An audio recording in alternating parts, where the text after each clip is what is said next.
Hello everyone, welcome to geekermag. If you have updated to Firefox version 136 and suddenly find yourself accidentally clicking the mute button instead of closing a tab, you are not alone. The new design has frustrated a lots of users, and if you landed on this video, then you are one of them for sure. So what exactly changed?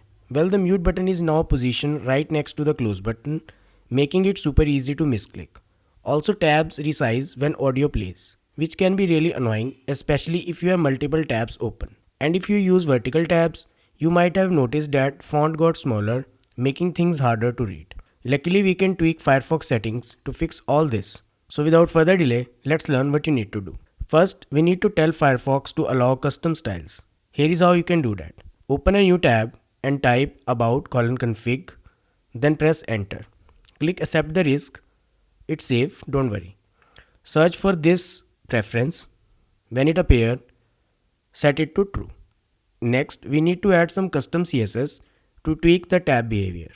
For that, open a new tab and type about:support and hit enter.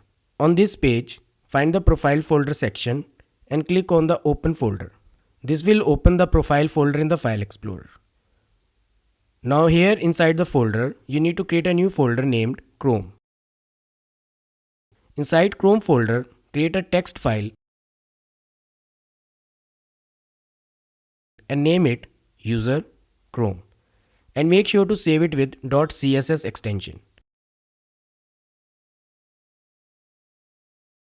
Once this file is created, copy and paste following CSS code in the file. Now if you want to remove the mute button completely, you need to copy paste this. To stop tabs from resizing when playing audio, you need to copy paste this. And to fix the font size issue in vertical tabs, you need to copy paste this. If you want to text even bigger, just change 12 point to 14 point or even more as per your preference. Once all is done, just save the file and restart Firefox. When it reopens, you should see the changes right away.